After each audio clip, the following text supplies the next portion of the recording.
Dan selamat petang. Hari ini on my subject ITT 791 Cryptography and Secure Mechanism dapat untuk wakil daripada industri iaitu Cyber Security Malaysia, Puan Isma Nur Syahila akan memberi penjelasan on how does cryptography works in the industry ataupun agency yang based on her own experience itself lah. So untuk satu pengenalan kepada Puan Isma, dia adalah Master Course CS709 Cyber Security and Digital Forensic. Kat sini ada dua semester student part 1 dan part 2. Betul kan? Betul? Dan most of them memang dah ada dalam industri je pun. Bukan cara orang ada yang NASA dan ada juga yang daripada BDM dan ada juga lah yang akan kita cyber security yang lain lah di Malaysia. So mungkin sebelum ni masa saya mengajar dalam subjek ni saya tak relate sangat lah, tapi mesti memang saya pun dah berdasar juga saya ada relate lah on how does cryptography implemented in the industry dan juga dalam agensi. Tapi itu on the academic level lah yang saya share sebelum ni, based on the syllabus yang dah yang ada dalam satu ni subjek ni. So without further ado, saya mempersilakan Puan Isma untuk memberi kalimat ataupun sharing session on cryptography on the industry side. Okay, terima kasih Dr. Martin. Okay, Assalamualaikum dan selamat petang. Okay, so tajuk dia simple je hari ni, Cryptography Evaluation, Malaysia Initiative and Quantum Cryptography. Okay, so okay tak? Suara ke apa ke saya. Okay, so sebelum saya teruskan, saya perkenalkanlah dulu diri saya. So nama saya Isma Nur Syahila Muhammad Shah. Background saya mathematics. Degree saya in statistics. Okay, and then master saya in science mathematics buat bahagian crypto maths dekat UKM, dan sekarang PhD on crypto jugalah dekat dekat Jabatan Sains Matematik. Okay, sebelum saya teruskan, saya nak maklumkan dulu, saya baru lepas COVID positif, so dia macam kadang-kadang saya termengah sikit. Okay, okay. So saya dah start dekat crypto. Okay, saya senior analyst daripada Jabatan Pembangunan Kriptografi Cyber Security Malaysia. Okay, so saya dah start masuk Cryptography Development Department ni since 2009. Okay, so 2009 since saya start matematik, mula-mula tak tahu apa benda pun crypto, but then time tu satu team 5 orang in maths. Okay, mula-mula buat IQ test, lepas tu buat programming. C++ je time tu belajar sebab very fundamental. Sebab dalam crypto department kita ada programmer juga, yang mana bila kita buat algo ke apa ke, programmer tu yang akan tukarkan kita punya algo tu jadi yang boleh dipakai dekat dalam produk-produk kita. Okay, kita buat dia punya fundamental je dekat dalam je. Kita buat analisis yang betul-betul fundamental cryptography. Okay, then so 2009 tu 2 tahun memang training crypto, ikut bit by bit satu-satu sampai habis 2 tahun, dan lepas tu baru start kerja betul-betul buat development, analisis dan lain-lain lagi. Okay, so tugas utama saya sekarang, saya buat penilaian dengan pengesahan modul-modul keselamatan yang menggunakan kriptografi. Ni dekat bawah satu lab kita nama MyCell. Saja satu-satunya lab yang ada dekat Asia Tenggara. Okay, so selain tu saya juga auditor untuk ISO IEC 19790 yang mana kita audit lab kripto. Okay, lepas tu okay, since saya datang daripada matematik punya background, computer security saya tak berapa nak tu. So every year kami kena ambil certification lah. Okay, untuk nak update teknologi. Okay, and then selain daripada tu, saya involved dalam blockchain punya development dengan analisis. So far kita dah bangunkan prosedur untuk menganalisis produk berasaskan blockchain. Okay. Seterusnya, tak ada apa pun, saya member of MSCI. Kita ada satu persatuan, Malaysian Society for Cryptology Research. So open, semua orang pun boleh masuk. Okay. Selain tu, sebab dalam blockchain tadi, saya juga member untuk ISO TC 307 untuk membangunkan standard on blockchain. Okay. Sedikit tentang cyber security Malaysia. Okay, so cyber security Malaysia ni dia sebenarnya start daripada 1997. Okay, 1997 cyber security Malaysia ni satu department kecil je dekat bawah MIMOS. Okay, time tu department ni MyCert sekarang dia buat computer emergency response team. Okay, dia response lah. And then lepas tu bila dah nampak kepentingan MyCert ditukar nama kepada NICER, National ICT and Security Emergency Response, dan seterusnya NICER ni keluar daripada MIMOS dan sebab dia dah tak align dah dengan MIMOS punya mandat. Okay, so selepas tu pada 2007 NICER ni registered as Cyber Security Malaysia lah, and then mula-mula kita dah ada dekat bawah MOSTI, lepas MOSTI kita pergi dekat Communication and Multimedia, and then sebelum bawah Menteri Fahmi Fadzil, Kementerian Digital and Communication. Dan sekarang ni terbaru Cyber Security Malaysia berada di bawah Jabatan Perdana Menteri. Straight bawah Jabatan Perdana Menteri, PMO Office. Okay. Okay, so servis apa yang ada dekat Cyber Security Malaysia ni? Kita ada 5 main service, 5 division. So division pertama adalah Cyber Security Responsive Services, yang mana dekat Responsive Services ni contohnya dia macam MyCert tadi, memang dekat bawah Cyber 999, semua dekat bawah Responsive Services. Diorang ada 24 hours lah. Okay, and then next kita ada Cyber Security Proactive Services. Cyber Security Proactive Services ni main adalah untuk evaluation on the crypto product ataupun produk-produk ICT yang lain. Okay, 5G, lain-lain lah, semua-semua IoT. Okay, and then digital forensik pun dekat bawah Cyber Security Proactive Services. Okay. Seterusnya ada capacity building and outreach, ada training dekat bawah division ni, and then ada strategic studies and engagement. Ini engagement antara negara-negara lain, protokol lah selalunya, and then industry research and development. Okay, ini servis yang diberikan oleh Cryptography Development Department. Kita ada 6 main servis. Yang pertama adalah My Cryptographic Validation, iaitu ataupun MyCV. Okay, MyCV ni apa? MyCV ni adalah satu standard pensijilan kriptografi produk Malaysia punya. Okay, dia lebih kurang sama macam JCMVP, KCMVP, macam JCMVP Japan, KCMVP Korea punya. Okay, so Malaysian pun ada. Standard yang kita pakai dekat bawah MyCV ni adalah ISO IEC 19790. Okay. Dan seterusnya kita ada Cryptographic Module Validation.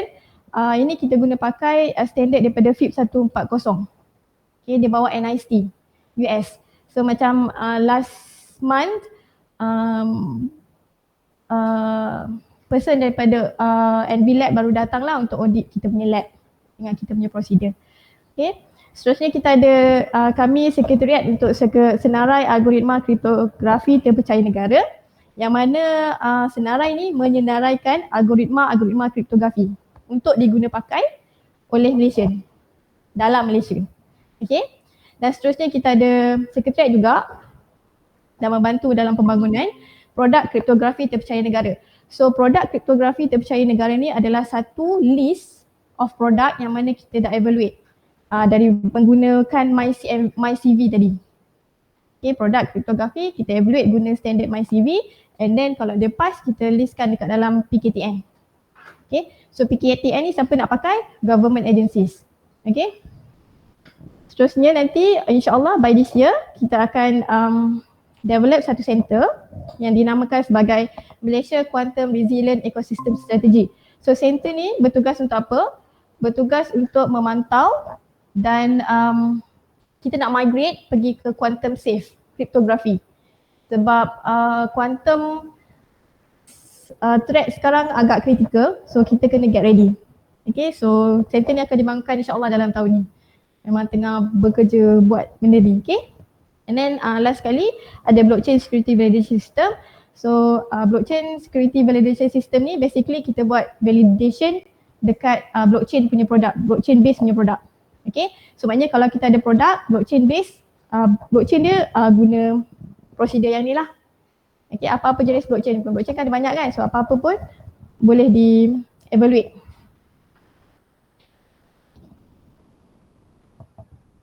Okay, so basically this is what yang akan saya bentangkan. Saya akan share tentang sikit pasal kripto, and then daripada klasikal pergi moden, and then apa yang ada kripto ni dekat Malaysia, macam mana kripto ni dekat Malaysia sebenarnya. Okay, and then pasal quantum cryptography lah, since this is what apa yang kita kena face another 7 years macam tu. Okay, so kita kena get ready for the quantum. Okay, dah tekan.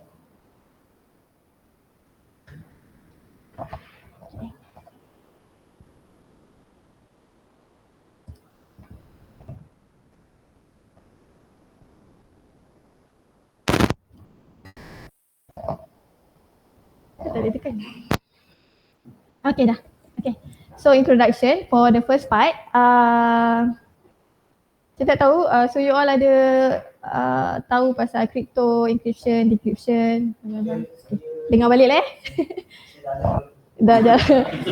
Semua okey ke? Kena okey, saya share balik okay. So crypto, encryption, decryption, cipher key, okay.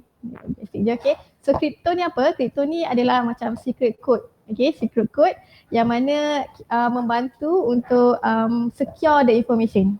Okay, so kriptografi ni dia satu proses penukaran daripada plain text kepada ciphertext menggunakan kunci dengan proses matematik, algoritma. Okay, so bila kita ada kripto, selalunya someone yang bila nak intercept dia tak percayalah, dia akan curi ciphertext and then dia susahlah nak decode balik. Okay, kenapa kriptografi ni sangat penting? Okay, kriptografi dia jaga 4 ni. Privacy dengan confidentiality, authentication, integrity dengan non-repudiation. Apa dia confidentiality? Kerahsiaan. So maknanya data-data yang rahsia tu you kena protect lah guna kriptografi. And then authentication, pengesahan identity tadi. Seterusnya integrity, maknanya data yang datang, yang dihantar tadi, kita boleh sahkan bahawa data tu tidak berubah sepanjang perjalanan daripada A kepada B. Okay, non-repudiation maknanya kalau saya hantar guna kripto kepada Dr. Mohsin katakan, so saya tak boleh kata saya tak hantar. Okay, itu dia non-repudiation. Okay, secara ringkasnya, so kripto adalah proses transform daripada digital information kepada unreadable stage, and then dia selalunya dia reversible, tapi kita kena ada digital key. Okay, bila encryption ni applied correctly, stolen data is used. So dia curi data pun tak ada guna. Okay, so tugas kripto adalah untuk protect data tu je. So very fundamental kat dalam. So yang mana traditional IT security akan protect dia punya network. Okay, and then cryptography boleh provide both confidentiality dengan integrity. Okay, prinsip. Ni ada belajar tak? Ada ajar tak? Okay, kita ada satu prinsip dekat dalam kriptografi yang mana bila masa kita nak design algo ataupun waktu kita nak cryptanalyze the algo, kita akan gunakan prinsip ni. Okay, sebab tu you all boleh nampak kalau ada algo, dia akan publish, dia akan bagi tahu structure dia, macam mana dia buat daripada plain text kepada ciphertext tadi, berapa round apa semua dia, tak ada rahsia apa-apa pun. Sebab menurut prinsip Kirchhoff ni, a crypto system should be secure even if everything about the system except the key. Okay, so maknanya apa je yang you kena savekan adalah key. Kalau cryptanalyst berjaya mendapatkan key, so you punya crypto algo tadi broken lah. Okay, so this is prinsip yang kita pakai kalau kita design ataupun kita buat analisis dekat algoritma. Okay, so far ni history sikit pasal crypto. So far kita ada 4 stage, 4 empat evolusi. Okay, so daripada classical kepada machine, kepada modern dan seterusnya emerging technology. Okay. So classical cryptography ni apa? Cryptography yang awal-awal dulu dicipta, dibangunkan. Ada apa? Okay, first kali ada SkyTale. SkyTale ni apa dia? SkyTale ni classical cryptography yang mana digunakan oleh Spartans tadi. Macam mana nak buat classical cryptography ni? Pakai apa-apa root, apa-apa jenis root pun. And then you ambil satu kertas panjang, you lilit je. You lilit, you tulislah dia punya message kat situ. Okay, and then apa yang you kena hantar dekat orang, you hantarlah message tu. But then, dia punya kunci dia adalah bentuk root tu tadi. Okay, kalau you dapat root yang berbeza, maknanya you takkan dapat decrypt lah. Okay, so this is the classical. Dia sangat simple je sebenarnya tapi interesting lah. Okay, untuk dipelajari. So sebenarnya kalau macam ada school, cryptography school ke apa ke, sekali selalu kita pakai lah untuk nak tunjuk what is crypto sebenarnya. Okay. And then SkyTale ni diguna pakai oleh military lah dulu, lama dulu. Okay. Walau bagaimanapun dia punya kelemahan adalah key dia tadilah macam mana you nak distribute the cylinder tadi dekat receiver. Terusnya kita ada Caesar cipher. So saya rasa Caesar cipher ni sangat popular yang mana dinamakan sempena Julius Caesar. Ia merupakan satu cipher penggantian yang mana setiap letter tadi akan di-shiftkan kepada fixed number. Okay. So waktu Caesar cipher ni buat, dia shiftkan 3. So maknanya A tu dia akan jadi D, B tu akan jadi E dan seterusnya. So dia punya key adalah 3 tadi, position tadi. Walau bagaimanapun Caesar cipher ni adalah vulnerable to frequency analysis. Sebab apa? Sebab huruf A sentiasa berubah jadi D. So bila kita tengok satu message tu, banyak huruf D, dah boleh teka dah itu A. So ubah je lah A dulu. So macam tu lah frequency analysis. Kalau dulu punya analysis memang pakai frequency analysis je. Okay. So Caesar cipher ni diguna pakai oleh military waktu zaman Julius Caesar. Seterusnya kita ada advanced cipher. Dia lebih kurang je macam Caesar tadi. Okay, tapi dia macam mirror. Okay, so A tu tukar jadi Z, B tu jadi Y, C jadi X. Selalunya kalau kami nak buat untuk student sekolah rendah, so kita akan pakai ni, kami buat disk lah. Disk letak nombor kat tepi tu, so diorang boleh pusing-pusing, diorang boleh tengok dia punya key ke apa ke. Okay, so okay. So maknanya basically dia A tukar jadi Z, B tukar jadi Y dan seterusnya. Okay, dia adalah sangat simple tapi dia sama je, dia vulnerable kepada frequency analysis sebab key dia tak berubah untuk sepanjang message tadi. Okay.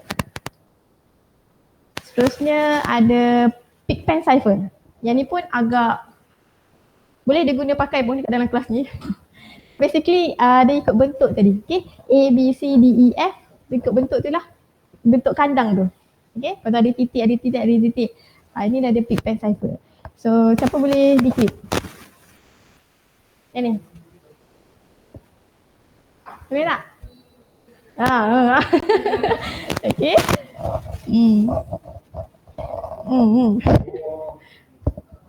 Okay. Okay. Apa jawapan dia?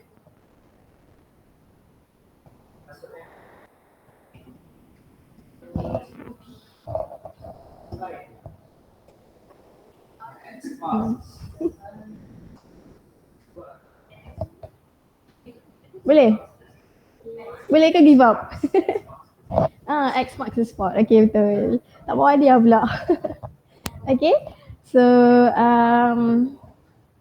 dia kira macam salah satu kod rahsia jugalah. Boleh je nak guna. Okay. Walau bagaimanapun dia vulnerable kepada pattern analysis lah. So kita boleh buat analisis dekat pattern tu tadi. A sentiasa bentuk macam tu, E sentiasa bentuk macam tu. So itulah kelemahan dia. Okay, so seterusnya ni the next stage sikit, dia advance sikit tapi dia dalam classical juga, Virginia cipher. Dia ada kunci. Okay, maknanya contoh kat sini attack at dawn. So macam mana nak tengok dia? A, katakan A, tengok A kat sini and then dia punya key adalah L. So dia akan tukar jadi L juga, dia punya cipher lah. And then T kan, T dengan E. So T, E. Kat atas. So akan tukar jadi L juga. So L, L, you tukarlah nanti jadi cipher kat sini. Dan dia punya key adalah berulang. Selalunya key dia sepatutnya lebih daripada 5. Dan space ni tak dikira lah, dia sambung je terus nanti. Okay. Weakness dia sama juga, dia vulnerable kepada key discovery melalui create analysis. So benda ni dah broken lah. Seterusnya, okay, machine cryptography. Ni start daripada Perang Dunia Kedua. Okay. Macam mana Jerman boleh menang? Dia guna Enigma machine. Waktu awal-awal dulu dia serang kita. So this is the image of the Enigma machine. Dia ada rotor kat sini, and then dia punya macam mana dia guna Enigma machine ni, setiap hari dia tukar key. Kat sini dia boleh setkan key dekat machine dia. Okay. And then tu kira macam high level of security lah, sebab setiap hari key tadi berubah. Okay, dan complexity of the machine. Waktu kami buat training yang 2 tahun tu, kena buat coding untuk Enigma machine ni. Tapi pakai source code lah. And then nak kena break dia balik, pun buat coding dia. Dapat tak balik key. So ada seorang je lah kawan saya berjaya. Yang lain semua gagal. Okay, so berjaya diselesaikan oleh satu group of create analyst, termasuk Alan Turing tadi dengan dia punya team dekat Bletchley Park. Okay. Okay. Sebab tu lah waktu nak pecahkan ni pun dia ambil masa. Sebab tu lah ambil masa yang lama sangat untuk World War II tu berakhir. Okay. Sebenarnya kriptografi sangat membantu dalam perang. Okay. And then seterusnya kita ada Lawrence SZ4042 ni. Dia adalah Jerman punya typewriter. Dia lebih kurang sama je macam Enigma tadi.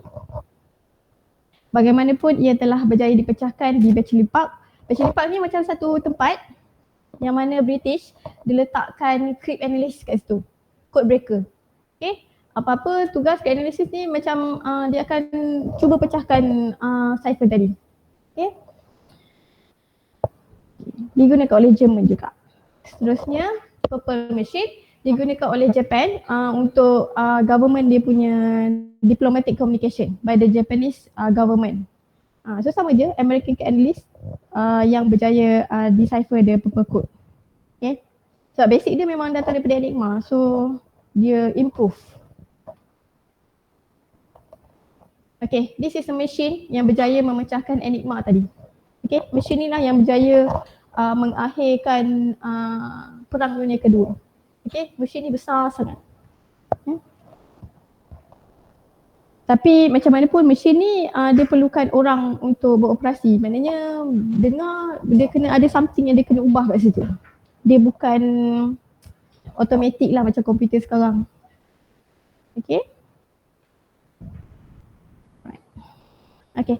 So kalau nak tahu, nak lagi simple, nak tahu nak pasal kripto, pasal Enigma machine, pasal World War II, boleh tengok filem-filem ni.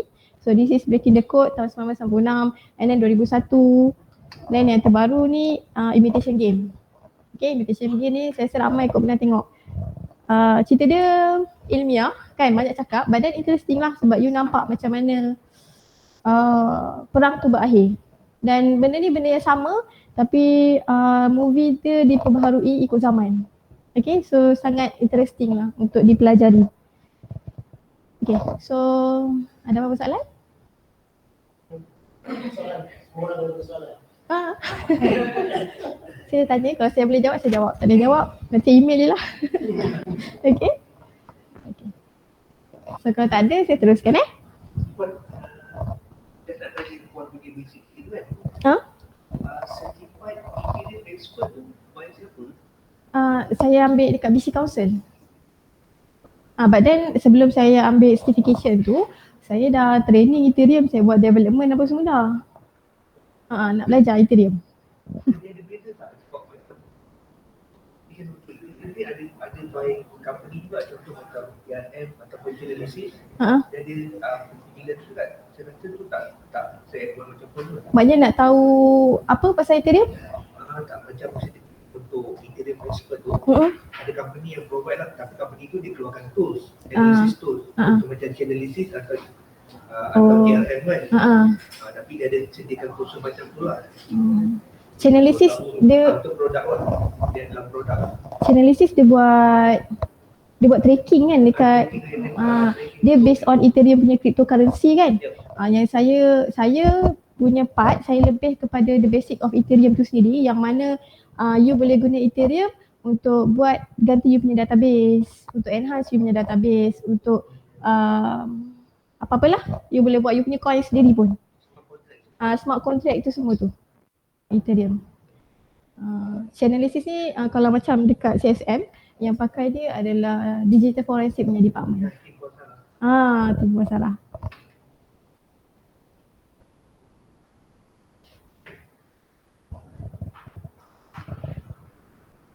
So kalau nak fokus dekat Ethereum je tak cukup Chainalysis tu. Dia ada macam-macam kan crypto kan. So saya selain daripada Ethereum, Hyperledger lah. So sekarang dah habis aku, dah habis study Hyperledger.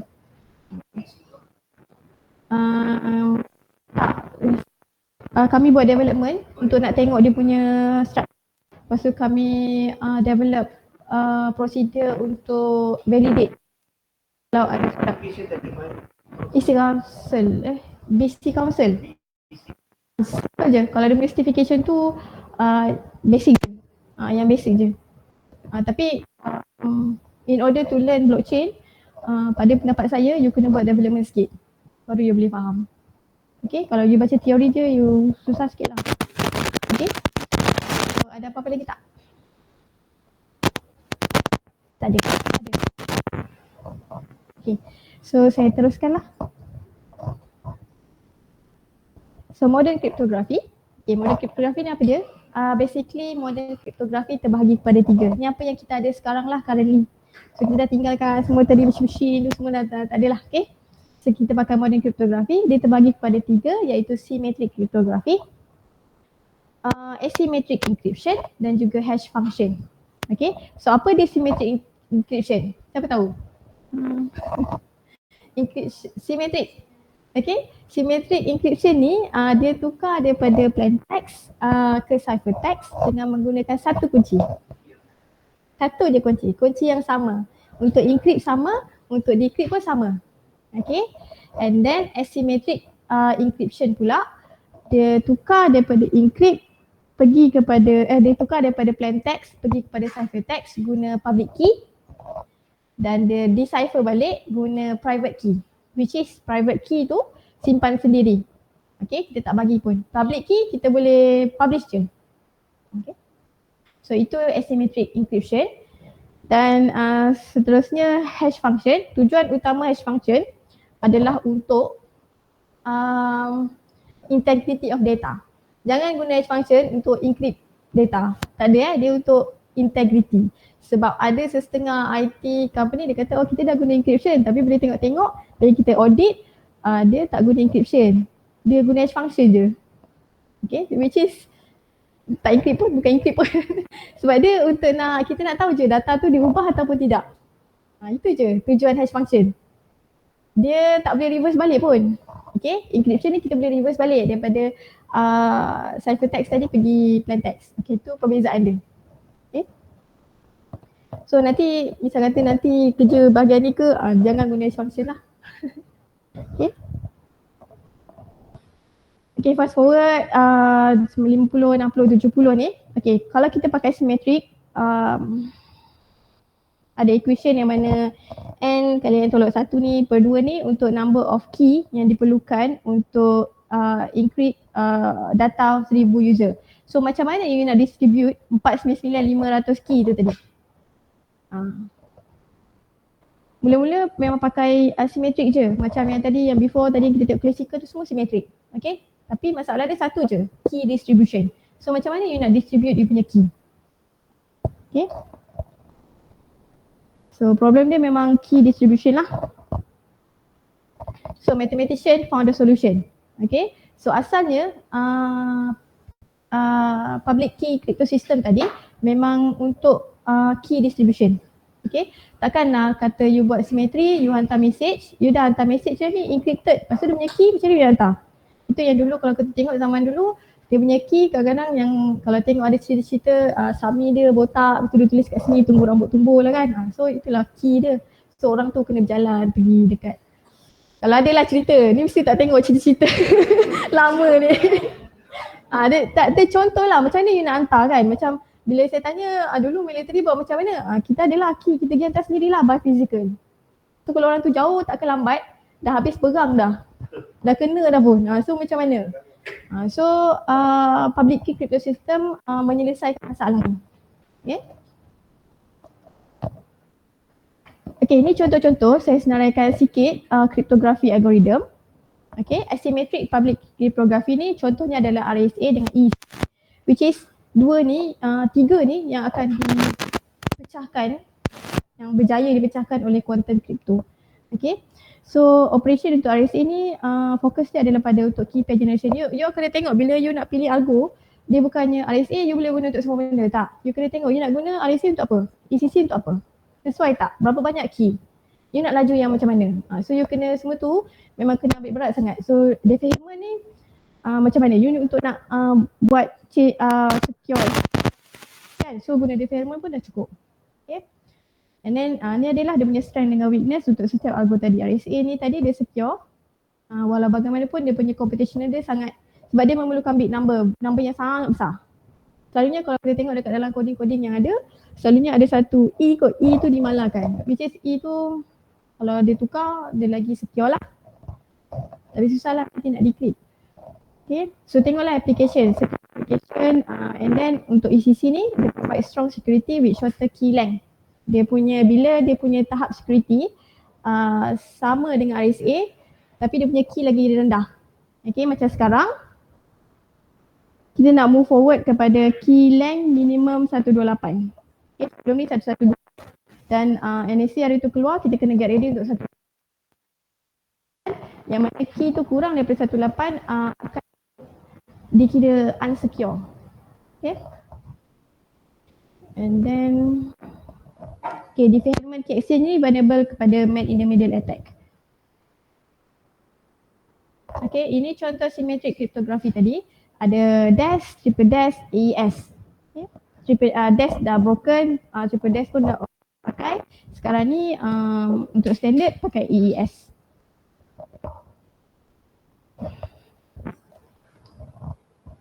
Ini adalah contoh cryptography hash function. SHA family, SHA-2 family, SHA-1 family pun dah broken. SHA-2 family ada yang dah broken. And then SHA-3 yang baru. And then ada cryptographic protocol SSL dengan TLS. Yang HTTPS tu belakang tu, sebenarnya dia pakai protokol kriptografi.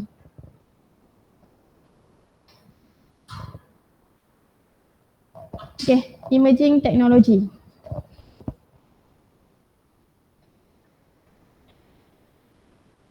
Okay, quantum safe cryptography. So apa dia quantum safe cryptography? Cryptography landscape ni sebab evolve kan dengan adanya quantum computer. Okay, so traditional cryptography ni akan berjaya dipecahkan oleh quantum computer. Quantum computer ni kalau kita tengok banyak negara invest. Kita tak berapa nak aware sebab negara kita tak invest dekat quantum computer. So post quantum cryptography ni introduce innovative approach to quantum threat, and then contoh quantum safe cryptography ni adalah jenis-jenis kriptografi yang lain, yang mana dia punya mathematical structure dia adalah untuk ensure yang dia bertahan dengan quantum attack. Okay, adakah kriptografi selamat dengan quantum computing? Kalau ada super komputer quantum, berjaya tak kriptografi ni still berjaya tak menyelamatkan data-data kita dan kita punya key? Okay, so yang selamat hanyalah symmetric cryptography. So you jangan ingat bila ada komputer symmetric cryptography pun pecah, tak. Okay, quantum computer ni hanya memecahkan RSA, ECC, contohlah RSA, ECC di HKE dengan AES-128, yang mana sebab dalam quantum computer dia punya calculation sangat laju. Yang selamat adalah AES, SHA, CACA20 ni contoh lah. So algoritma yang quantum resistant adalah seperti lattice based, zero knowledge proof. Kalau kita tengok banyak aja research sekarang yang membangunkan algoritma kriptografi berasaskan quantum resistant punya kategori. Okay, ini antara quantum safe cryptography punya asas. Okay, so algoritma tu sama ada berasaskan hash based signature, multivariate cryptography, code based cryptography ataupun lattice based cryptography. Okay, so hash based cryptography ni apa dia? Ia adalah skema yang gunakan one time signature scheme sebagai dia punya building block. Okay, so kalau nak buat projek ke apa ke, so ni lah dia. Okay, and then multivariate cryptography ni adalah algoritma yang rely kepada complexity of solving system of multivariate polynomial equation. Dan code based cryptography ni dia ada macam-macam jenis, but then the scramble dia punya plain text tadi, dia macam akan ada satu lagi table lain yang menggunakan code. Okay, so the security pada code based cryptography ni is based on the complexity of decoding the generic linear code. So dia akan ada satu code dalam code tu. Okay, itu dia code based cryptography. And then lattice based ni saya punya pendapat lattice based ni dia macam chaos, dia tak ada linear, dia sangat dia punya point tu. Okay, so security dia is related to the difficulty of finding the nearest point in the lattice. So sangat susah. Saya dah berapa banyak kali dah saya nak belajar lattice ni, sampai ni saya rasa macam saya tak boleh go dengan algo lattice. Susah lah, dekat saya lah. Okay, so untuk post quantum cryptography, NIST dah memulakan inisiatif untuk standardkan algoritma tadi start pada tahun 2016 lagi. Okay, sekarang kita dah dekat tahun 2023. Okay. 2024 bulan lepas kita dah masuk 2024. Okay, so dia dah start 2016 untuk panggilan algo, untuk dia nak listkan algo post quantum tadi. Dah ada pun dalam 3 algo. Okay, boleh tengok dekat dia punya web. Dia start daripada 2016, dia announce PQC standard punya proses. Sama je, proses-proses algo kriptografi lain pun sama macam ni. So kita ambil sikit dia punya cara, kita buat untuk Malaysia. Okay, so NIST announce PQC pada 2016, 2017 69 daripada 82 tadi diterima untuk first round, and then 2019 hanya tinggal 26, 2020 tinggal 15. So ambil masa sangat lama untuk nak dapatkan algo yang betul-betul secure. Which is ada algo post quantum ni yang tak payah tunggu quantum computer je pun. Sekarang pun dah broken. Okay, 2022 dia release draft untuk public, and then by this year akan standard tu ready lah. Dia dah keluar dah pun, ada 3. Kalau you tengok dekat dia punya ni, dia dah disenaraikan. So even Google sendiri pun dah pakai dah post quantum algo dekat dalam dia punya browser. Okay. So sebenarnya quantum computer ni dia punya start, saya share apa yang saya tahu sikit lah ya. QKD ni dulu ada research by MIMOS. QKD ni kita hantar key gunakan photon. Kalau macam dulu dekat waktu diorang buat, waktu saya pertengahan je pun tak tahu apa bulan tu. Bila dah lepas tu baru tahu kan. Okay, dia pakai macam laser, dia hantar photon ni kan pergi dekat bangunan dia. Okay, tapi asalnya QKD ni masalah dia adalah sebab bila you hantar tu, katakan you hantar bentuk macam ni, so tiba-tiba ada gelombang radio kan, so dia dah jadi rosak kat situ. So dia punya key dia rosak, banyak key rosak lah dekat QKD. So tu yang lepas tu macam stop lah, lepas tu tak ada investment, tak ada, lepas tu dah tak ada dah dekat Malaysia. Okay, but then quantum computer memang start daripada QKD, yang mana kalau dekat classical channel kita punya bit adalah 0101 bla bla bla kan. Dekat quantum instead of 01 kita ada X dengan Y punya exist kan. Sekarang kita ada Z punya exist. Okay, dia macam 3D. Yang mana kosong tu boleh ada kosong arah ke atas, kosong arah ke bawah, ke tepi, dia ada macam-macam. So dia lagi banyak. Okay. So ada soalan? Ke boring dah? Dah penat dah. Ah. Ah.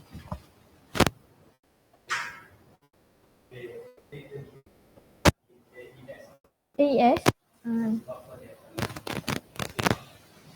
Kita nak kata AES safe sangat pun tak, sebab AES kalau dekat US dia standard dia dia macam level dia confidential.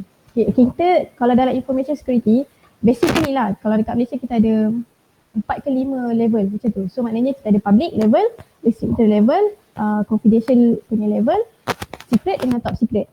Okay, so NIC ni dia standard, dia bagi standard yang sampai confidential je. Top secret dengan secret dia tak bagi tahu pun dia pakai algo apa. Okay, faham? So AES ni kalau saya nak kata record okay, kalau saya nak kata dia punya security dia tak adalah secure. Dia punya dia ada 3 key, 128, 192 dengan 256. Okay, so lagi tinggi dia punya key, lagi tinggilah dia punya security kat dalam tu. Dan you kena ingat dia gunakan untuk confidential, maknanya tahap 3 punya data je.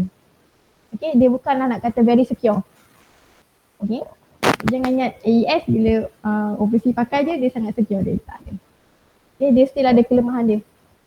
Okay, tapi badan dia simetrik kriptografis dan selalunya kekuatan simetrik kriptografi terletak pada kunci tadi. Sebab tu AES 128 breakable lah by quantum computer. Sebab 128 key nak calculate quantum computer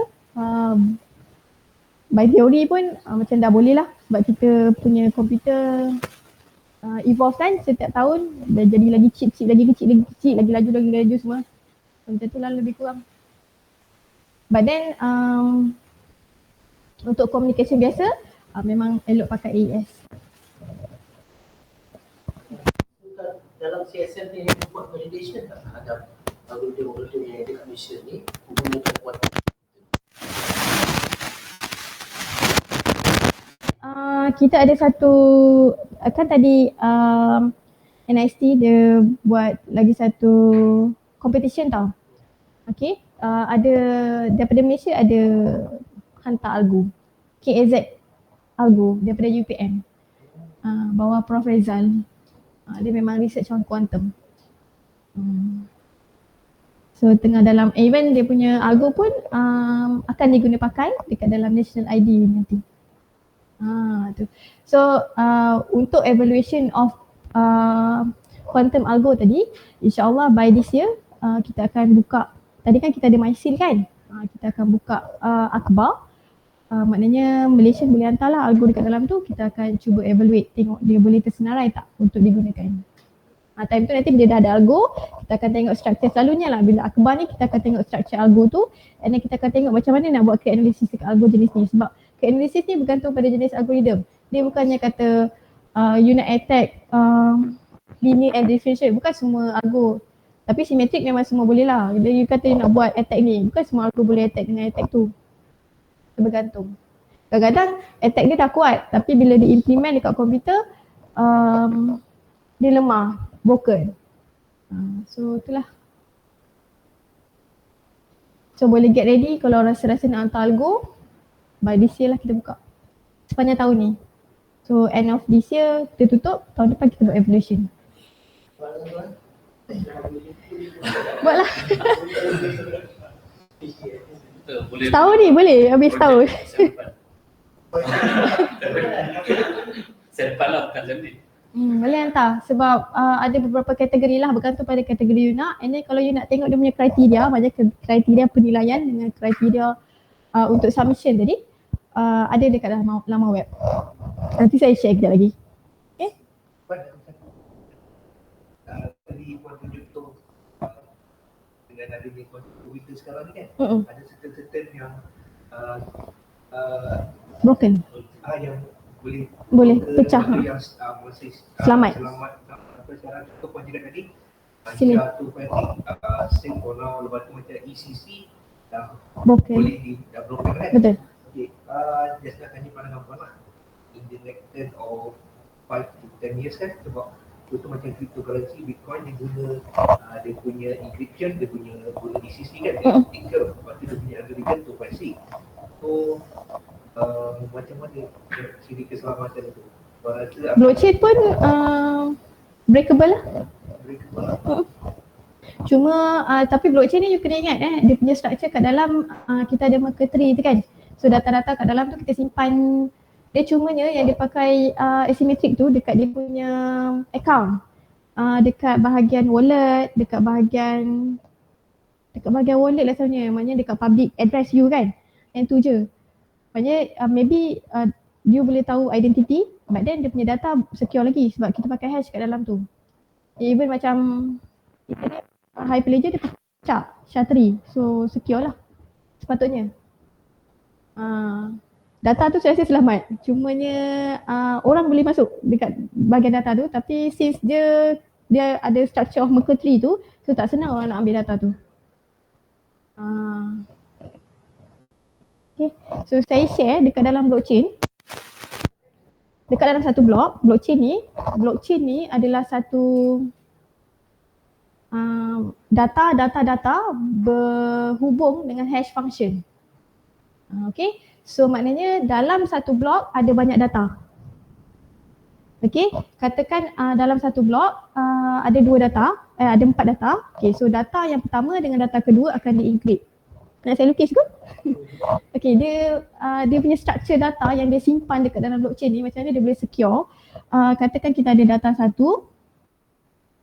Okay, data 1 and then kita ada data 2, data 3, data 4 kan? Contohlah, simple. Okay, so data 1 ni akan dihashkan. So kita akan dapat hash 1. Okay, so data 2 ni akan dihashkan. Kita akan dapat hash 2. So data 3 hash, dapat hash 3. And then data 4 kita akan dapat hash 4. Okay, lepas tu yang ni dihashkan. So akan dapat hash 1, 2. Okay, so yang ni dia akan hashkan. So kita akan dapat data hash 3, 4. Yang ni dia akan hashkan lagi. Akan dapat hash 1, 2, 3, 4. Saya share sikit lah pasal blockchain. Okay, so data yang ni dia simpan dekat dalam blockchain tadi. Katakan dekat blok nombor 1. So yang ni dia simpan dekat sini. Okay, so data ni tadi hash 1, 2, 3, 4. Lepas tu apa lagi yang ada dekat data ni? Kita ada timestamp, maknanya time ni bila? Pukul 3 petang, contohlah. Okay, lepas tu kita ada hash data yang sebelumnya. Maknanya daripada blok 1 tadi kan ada satu group lagi kan. So ada hash value dia semua ni. So yang ni pun simpan kat dalam ni. Sebab tu saya kata even ada quantum computer pun data kat dalam ni still salah nak didapatkan balik. Okay, so sama je chain dia, nanti dia bersambung. Benda yang sama. Sebab dia pegang satu hash kat sini, satu hash kat sini, satu hash ni. Okay, so 3 ni structure of satu blok. Structure penting dalam satu blok. Dalam satu blok tu akan ada at least 3 machine daripada setiap yang dia macam tu, data satu data. Ini kalau misal kata ada 4 data je. Kalau ada 10 data, okay. So dia punya hash tu sangat complicated. So katakanlah you nak curi lah, you nak ubah data ni kan. Dalam data hashing ni, dia bagi cryptocurrency RM30. You nak ubah lah, saya nak RM50, you nak ubah ni. In order untuk bisa masuk dalam ni, in order untuk ubah data nombor 2 ni, you kena reverse balik. You kena dapat balik, lepas tu nak kena tengok balik hashing belah sini sebab blok ni sentiasa bergerak. So sebab tu lah blockchain tu dia secure dari segi data. Macam tadi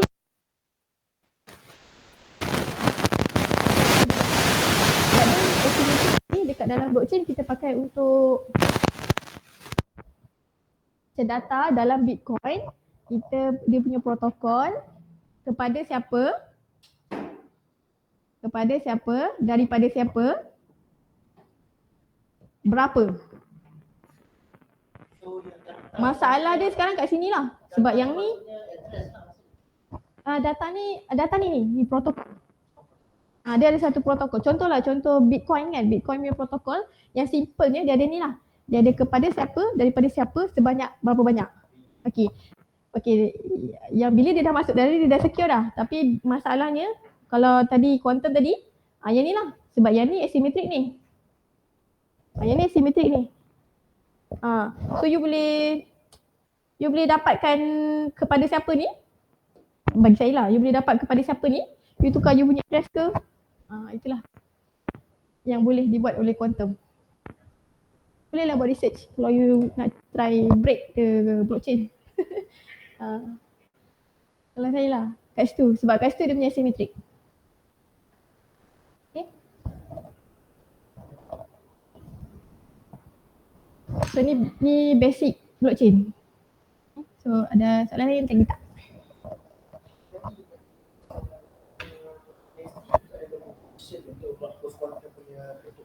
Betul. So theoretically tak ada lagi kan Kita tak ada apa? Negara kita, masalah kita Malaysia tak ada.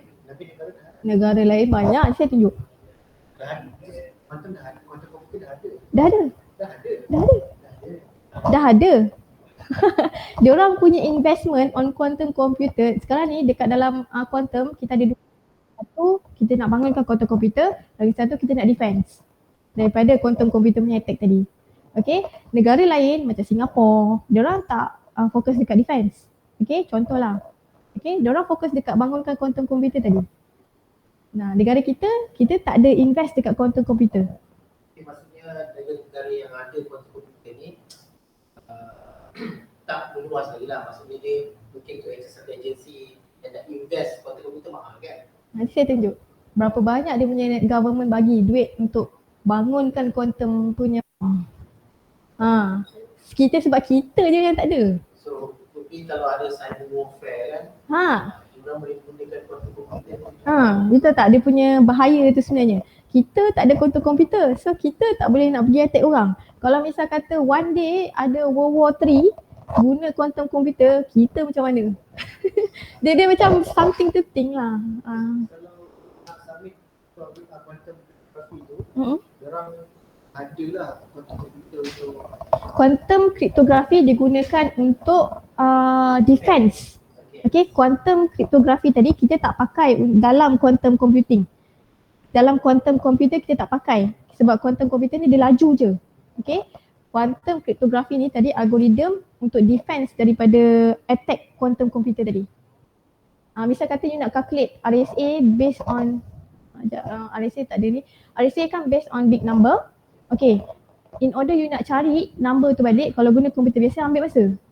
Okay, but then kalau you pakai quantum computer, sekelip mata je you boleh dapat dia punya secret value tadi.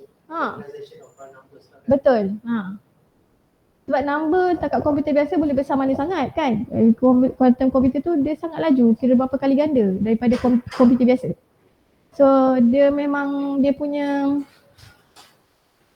kelebihan quantum computer tu dengan kelajuan dia.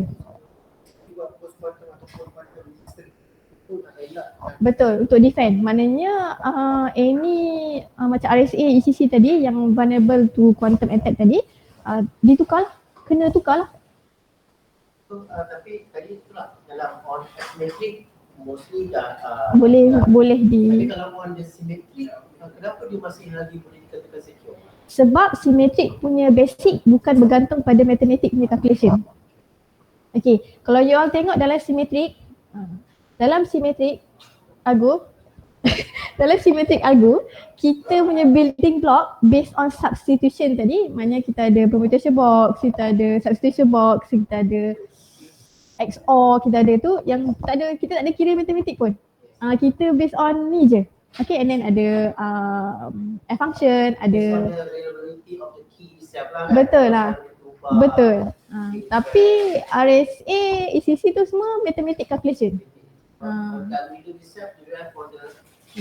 Betul, kekuatan RSA sendiri pada factorization tu. Yang mana bila kalau you nak buat brute force kan, Kalau you buat brute force, itu pasal 1 to 8 kalau ada quantum computer dia boleh break. Sebab sekarang ni 1 to 8 ambil masa bilion-bilion tahun. 1 to 8 key. But then kalau ada quantum computer, dia jadi cepat lah. So breakable 128 key nanti. Sebab bila buat brute force kita akan tukar. Kata you punya password saya kan. Kita tukarlah dia huruf. Yang pertama saya, lepas tu tukar jadi saya ke. Tukar sampai dapat yang betul. Itu brute force attack. Okay? So ada soalan lain ke? Boleh tanya. Sementara saya ada ni.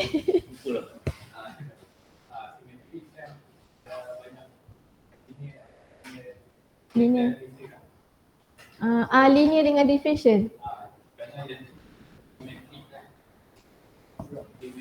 Symmetric cryptography. Betul. SBOC, betul. Betul. Betul. Betul. Betul. AES dia symmetric cryptography. Tapi AES 128 sebab dia punya key tu 128. So 128 tu kalau kita nak brute force guna quantum computer boleh lah. Sebab tu AES 128 nanti akan jadi tak secure, but then AES 192 dan AES 256 insyaAllah boleh bertahan lagi. Okay, sebab quantum computer ni dia memendekkan masa untuk kita buat brute force tadi. Okay, jelas crypto. Okay. Orang-orang yang bagi dia punya code itu Yang hantar tadi dekat tak. Testing kalau you masuk dekat NIST punya you baca, dia tak buat testing guna quantum computer. Lalu mathematician dia kira je. Manual pun boleh, pakai komputer pun boleh. Sebab tu saya ada kat dalam ni, dah dekat 15 tahun dah.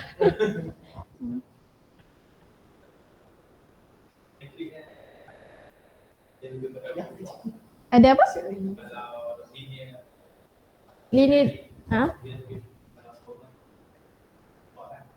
Brute force boleh untuk semua attack. Brute force ni yang mana you ada password, you tahu 6 karakter, you tukar satu. Okay, brute force ni dia ada kaitan dengan lagi satu attack namanya dictionary attack. Dictionary attack ni you boleh buat pun, you boleh download satu untuk dictionary attack dia ada macam satu table tau. You tukar dia masuk je. Tapi you ada sistem tu, you masukkan aja satu. You try sampai dapat. Kalau you tengok filem-filem kadang-kadang kan diorang nak pecahkan key tu kan. Kadang-kadang you nampak daripada belakang dia tukar satu. Benda tu lah brute force. Brute force ni you tukar, you try and error. You nak teka dia punya password A, you masukkan A dulu. Lepas tu you nak teka B kot, masukkan B. C, D, E sampai panjang. Padahal you tahu 128 ada 2 kuasa 128 karakter. So 2 kuasa 128 tu berapa? Macam mana you nak calculate 2 kuasa 128 punya probability? Lama lah. Itulah dia yang you nak pecahkan. So you punya kekuatan brute force ada 2 kuasa 128 untuk 128 key. Which is numerical untuk attack RSA apa semua tu. Saya selalunya diorang terbalikkan je balik dengan you buat coding. Kalau dekat asymmetric lah. Saya punya research lebih pada symmetric. But then asymmetric kalau RSA punya attack you boleh tengok you Google, banyak dah research RSA broke by komputer biasa pun. Dia punya mathematical lah. Okay.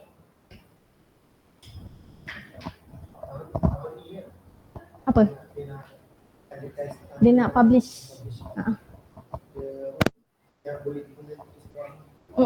Tapi back then crypto algo ni lagi lama dia, lagi banyak attack dia lagi bagus lah. Kalau dia boleh resist dengan segala jenis attack. Sebab selalunya cryptographer dia akan try juga untuk pecahkan kod-kod yang ada. Walau macam mana pun lah kod tu kita akan cuba pecahkan juga. Sebab kita nak tahu security lah. Quantum punya cryptography ni, implication ni tak memerlukan quantum computer lah. Tak. Sebab QKD memerlukan faktor nanti kan. Yang tu untuk key distribution, untuk nak bagi key je instead of kita encrypt pakai RSA tadi, kita pakai Photon. Tapi itulah, Photon ni banyak error. So DS dia quantum tak semestinya memerlukan faktor di sini lah. Tak perlu. Kalau you tengok tadi macam saya share ada 4 jenis tadi, base apa semua tu, boleh tengok lah macam mana. Salah setiap satu tu cara dia generate key function apa semua berbeza lah, key schedule function semua berbeza setiap satu tu. Setiap algorithm dia ada dia punya building block, cara-cara dia secure dia punya algo sendiri. So boleh study, kalau rasa boleh break code base algorithm kata boleh try. Masih matematik lah, semua matematik. Alam sendiri tak ada, alam pakai cahaya alam tak ada. Tak ada. Tak ada. Tak ada. Dia kita nak attack je sekarang ni pakai quantum computer. Risau kan? Itulah nak bagi semua orang risau. Kena bagi semua orang risau sebabnya actually on the quantum part ni kami dah nak start 5 tahun lepas lagi. But then time tu lambat lagi 5 tahun. Sekarang dah lambat lah. By nanti saya tunjuk graf. Okay? Okay, so seterusnya cryptography in the 21st century. So maknanya sekarang, now. Okay, so benda sama je. So cryptography ni integrity, confidentiality, availability, dan repudiation dan authentication. Okay, so you pergi mana pun, you nak defend cryptography, you kena bagi ni. Yang ni lah dia punya security yang cryptography pertahankan.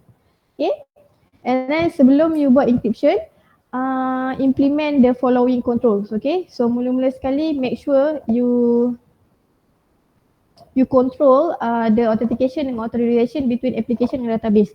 Sebenarnya application dan database ni dia punya control berbeza. Okay, make sure you pakai strong application access control and then you separatekan you punya data management. You kena betul-betul tengok key schedule, semua macam-macam. Sebenarnya key management. And then physical security should be implement for storage and system component. Nanti kejap lagi saya share sebenarnya data ni ada berapa jenis. So macam mana sebenarnya you nak secure data jenis ni, macam mana you nak secure data jenis ni. Okay. So follow best practice for database dengan system component. Okay, cryptography process. Kalau you nak pakai cryptography algorithm, so this is the step. Mula-mula sekali you kena select ataupun design algorithm. Okay, you pilih betul-betul you nak pakai algorithm yang mana. Lepas tu you fikir macam mana sebenarnya you nak pakai. Katakan you nak pakai ES128 tadi. You nak pakai ES128 untuk apa? Untuk encrypt data. You nak pakai hash function untuk apa?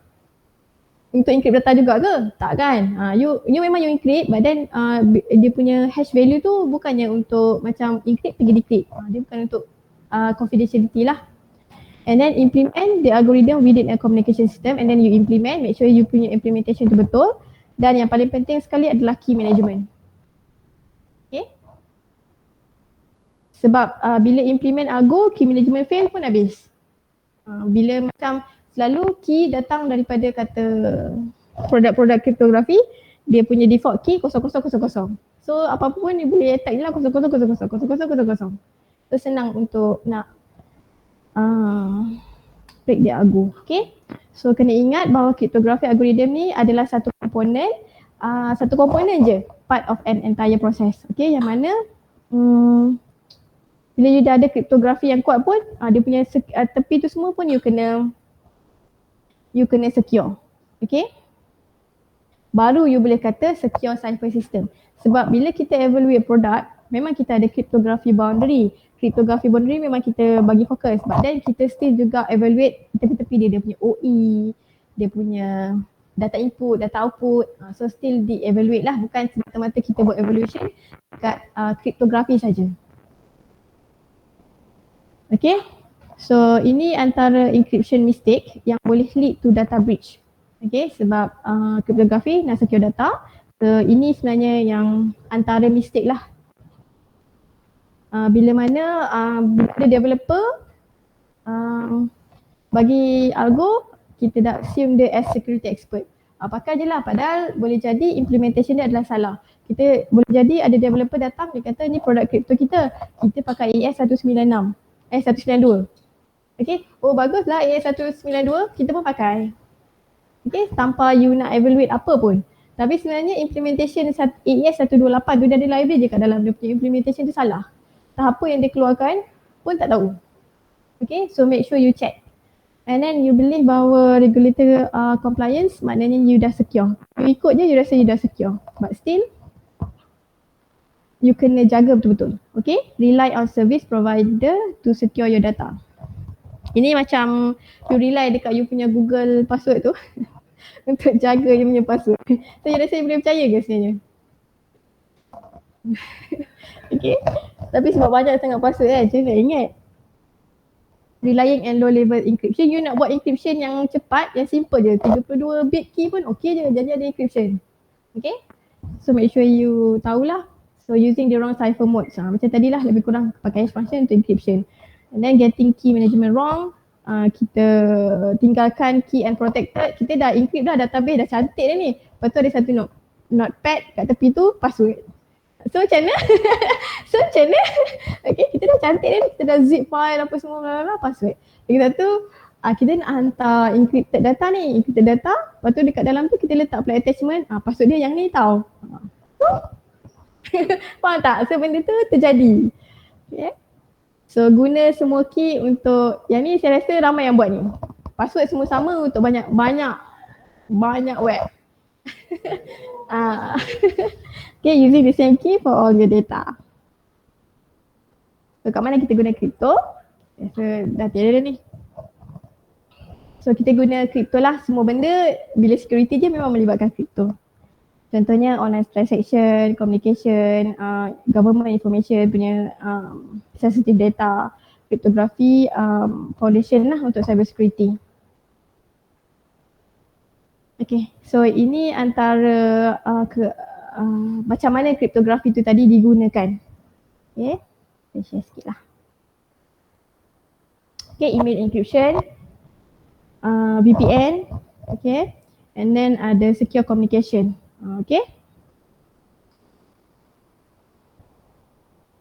E-commerce, online transaction tadi, kita punya bila kita buat online banking, financial service.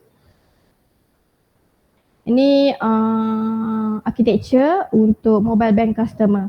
So mula-mula sekali bank customer tu authenticate dia punya client, and then encryption request to bank server by public key, and then decrypt the request with private key. So database validate the user with public and private key, and then server respond dekat customer, server send list of service, and then bank start the punya transaction. So ni dia punya architecture lah, architecture luar dia. Yang ni untuk online payment, start daripada dia gunakan SSL, Secure Socket Layer Encryption, 128 bit internet. So and then ada 128 bit blowfish encryption, ada SSL encryption. Sebenarnya security ni memang based on cryptography. And then you punya ATM machine, you punya password tu dia pakai hashing je. Password 123 456, lepas tu dia hash kan. So hash value tu yang disimpan. Okay, the pin is encrypted during transmission and on the data that is used for checking the validity of the pin.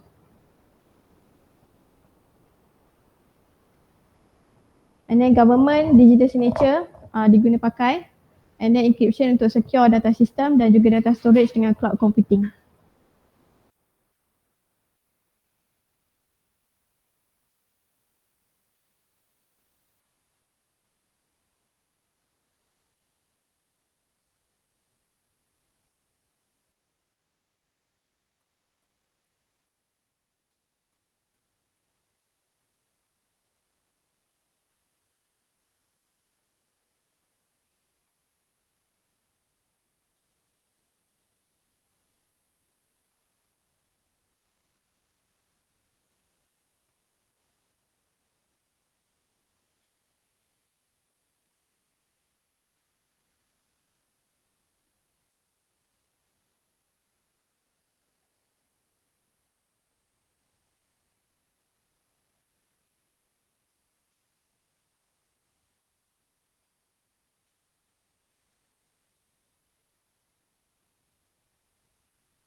ramai yang tanya-tanya, so Malaysia ni buat apa dengan kripto kan? So saya share sikit pasal Malaysia punya inisiatif on cryptography. Basically,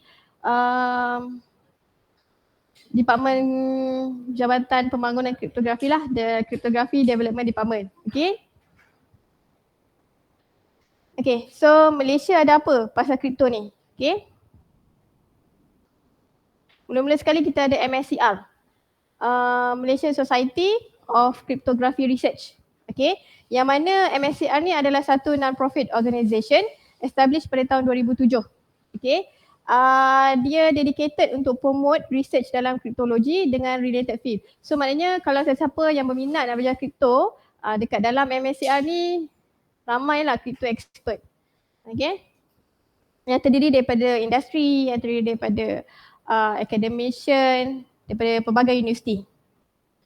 And MSCR ni bekerjasama dengan rapatlah dengan Cryptography Development Department, yang mana dalam tahun ni pada bulan 9 2024 dalam 21 sampai 26 kot akan diadakan satu summer camp, macam summer camp Cryptography Week and Quantum Summit, Post Quantum Summit. Okay, yang mana dekat dalam tu nanti ada macam training on crypto kalau minat, and then kita akan panggil presenter daripada Asian ataupun overseas US ke untuk share on diorang punya post quantum punya experience lah dekat dalam tu, tapi dekat Sarawak, Kuching on September. Okay, and then main objective of MSCR ni tadi adalah untuk promote research and then organize conference. So banyak conference lah, selalunya conference macam kriptologi akan ada 2 tahun sekali. Lepas tu encourage collaboration, support event dengan collaborate with government agency. Ni gambar-gambar antara gambar-gambar MSCR activity. So this is the journal Cryptology 2022, and then ada Cryptography Day with MSCR ni pada tahun 2021, dan 2021 juga ada 5th Malaysian Cryptology and Information Security Lecture Series 2021. Okay. Dan pada 2020 juga ada conference, sama je dia 2 tahun sekali, 2020, 2022 dan tahun ni adalah 2024. Ini gambar waktu security lecture pada 2019, dan ini pada kriptologi 2018 dekat PD. Tahun ni dekat Kuching, Sarawak, dan digabungkan sekali dengan post quantum punya summit. Okay, seterusnya dekat Malaysia kita ada dasar kriptografi negara. Aware tak? Okay, so kita ada satu dasar, nama dia Dasar Kriptografi Negara, yang mana Dasar Kriptografi Negara ni merupakan satu pendekatan strategik negara untuk meningkatkan kecekapan dan mencapai kemandirian dalam penggunaan kriptografi ke arah kemakmuran ekonomi, kesejahteraan rakyat dan keselamatan negara. So kita nak stand untuk kripto kita sendiri. So dekat objektif dasar ni apa dia? Untuk lindung kerahsiaan, integriti, CNII, iaitu infrastruktur maklumat kritikal negara, untuk meningkatkan penggunaan produk kriptografi terpercaya dalam kalangan CNII, mempertingkatkan kemandirian negara melalui pembangunan industri kriptografi, dan juga untuk menggalakkan pembangunan kapasiti sumber manusia dalam bidang kriptografi. Okey, dalam dasar kriptografi negara dia ada lebih kurang 7 pilar. Okey. So satu pilar pertama adalah untuk mewujudkan mekanisme tadbir urus. So dekat sini dia punya main lah yang paling besar. Yang kedua, untuk memantapkan aspek perundangan dan peraturan. Okey. Yang ketiga adalah untuk memantapkan pengurusan teknologi kriptografi, yang ni lead by CJSO dengan Mampu of Malaysia, and then pembangunan dan pelaksanaan skim pensijilan dan penilaian produk kriptografi terpercaya. Yang ni lead by Cyber Security Malaysia. Okey. And then untuk pembangunan keupayaan industri kriptografi tempatan pun saya rasa lead by CSM, saya tak ingat. And then pemberdayaan penggunaan kriptografi ini lead by universiti saya rasa. Then ada penyelidikan dan pembangunan kriptografi. CSM 3 ke 4 out of this memang lead lah. So pilar yang lain ni dia tak berapa nak bergerak. Yang bergerak pilar yang hijau-hijau tu lah, yang yang CSM lead. Okay, so MySeal tadi datang daripada PS4.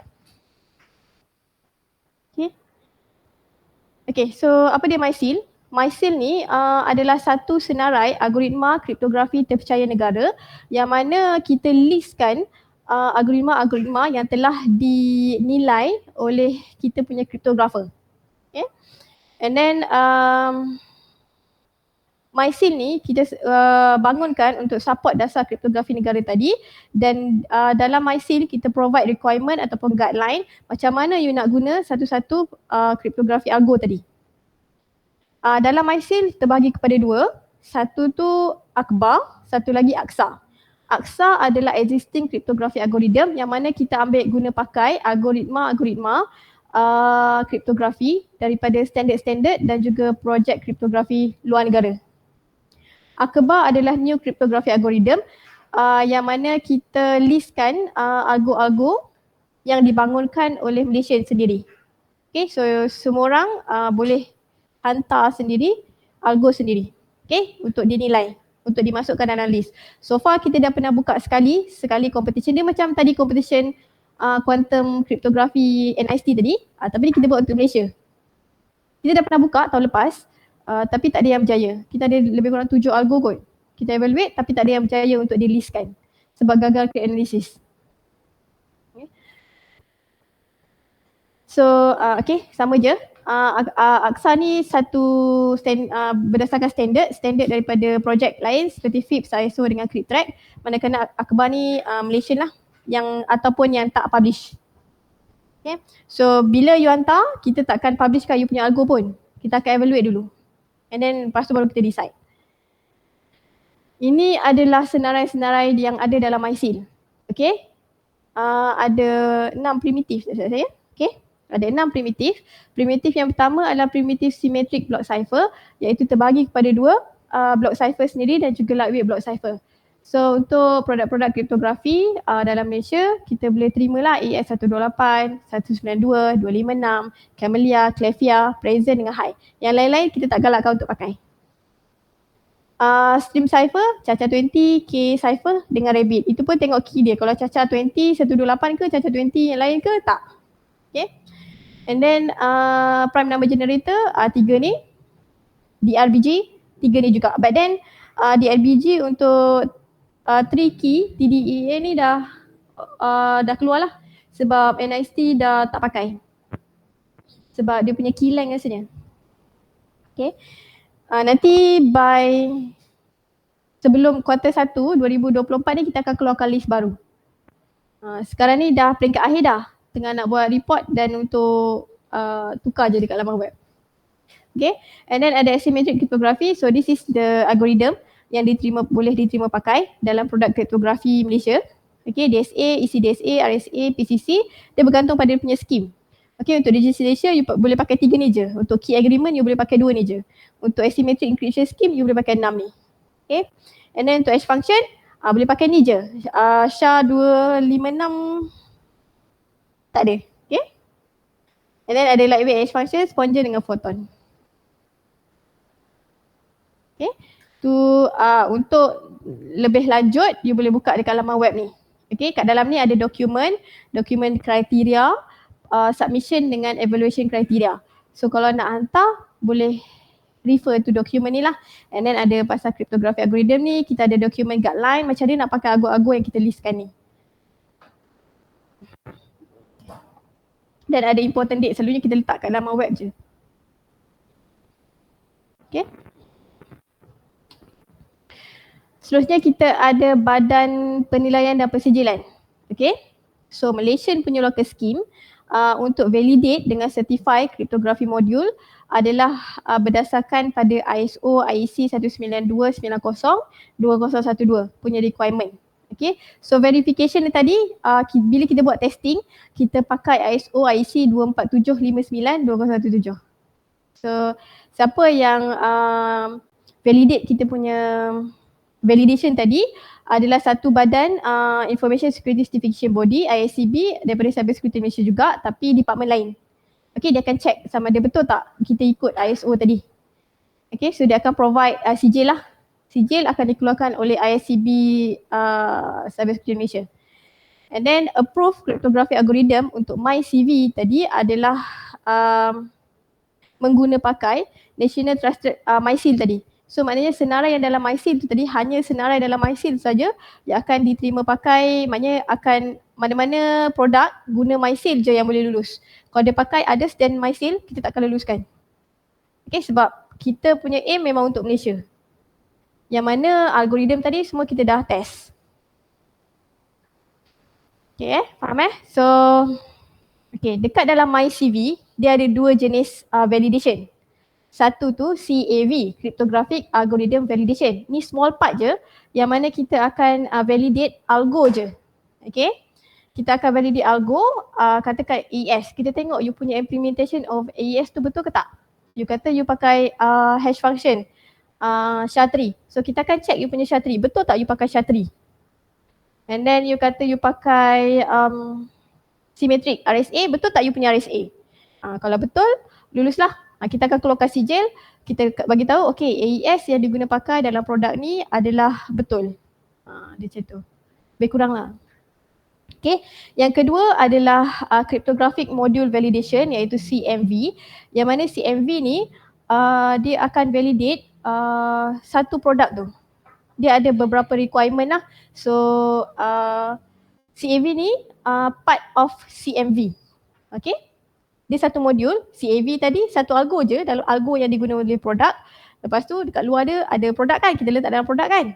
So hardware kan, so hardware tu chip ke apa ke, kita evaluate chip tu pakai standard ni lah, Cryptographic Module Validation. Okay. So ada 11 security requirement untuk MyCV. Okay, apa perbezaan 19790 dengan 24759? Okay, so 19790 ni adalah security requirement untuk cryptographic module within a security system protecting sensitive data.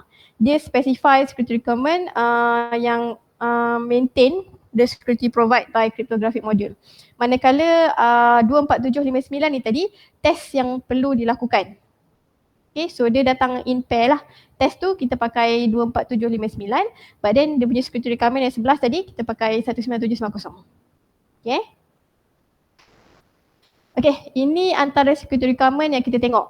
Okay, nanti you ingat macam mana kita evaluate kan. So macam ni, security level ada 4. Okay, security level yang paling lemah sekali security level 1. Security level yang paling kuat sekali adalah security level 4, yang mana security level 4 ni produk tadi katakan chip, dia kena bertahan dengan temperature yang tinggi dan temperature yang paling rendah. Okay, so produk tu kena tahan. So kita akan test. Contohlah salah satu security requirement yang bezakan antara security level tadi. So requirement yang pertama adalah cryptographic module specification. Yang ni memang wajib untuk keempat-empat level. Kita akan check dia punya specification, maknanya betul tak dia namakan modul ni macam ni. Okay, dia tak boleh namakan modul ikut suka-suka hati. So katakan you punya produk version 1 kan. So version 1 yang akan ditulis dekat dalam sijil. Kalau you upgrade version 1.2 you kena hantar balik. Okay. And then you bagi tahu dekat dalam security requirement 1 ni apa dia cryptography module you? Hardware ke, software ke, firmware? Yeah. And then yang kedua adalah cryptographic module interface. Yang ni MyCV tahu satu produk tu. Katakan you hantar hard disk, so hard disk tu kita check dia punya komponen apa semua. So hard disk tu, contoh hard disk tadi, kita tengok dia punya interface. Okay, kalau untuk security 1 dengan 2 tadi, kita akan tengoklah dia punya data dengan input data dengan output data dia. Macam mana. Tapi untuk 3 dengan 4 dia kena guna trusted channel. Macam VPN apa tadi. Data tu kena ada VPN dekat dalam dia. Kalau 1 dengan 2 tak payah ada VPN pun tak apa. Contohlah. And then role service dengan authentication. Untuk security 1 ni tak ada apa pun, tak payah ada password pun tak apa. But then untuk security level 2 you kena ada role base. You kena ada password. Okay. Untuk 3 dengan 4 lagi macam-macam. You kena setiap identity dia punya role. You kena bagi tahu sekali role kata user boleh buat apa. Ni 3. So 4 kena ada multi-factor authentication. Instead of password je, dia kena ada lagi yang lain. Okay, ni cara produk tu dinilai lah. And then yang keempat lah software ataupun firmware security tu sendiri. Yang ni kita akan tengok lah. Kita akan tengok kod dia. Okay, sama ada you punya kod tu ada tak integrity test, dia ada test. Sebelum satu-satu produk kriptografi tu jalan, dia ada certain test yang dia kena automatic jalan. ada yang kita kena jalankan test tu. Okay. And then OE dia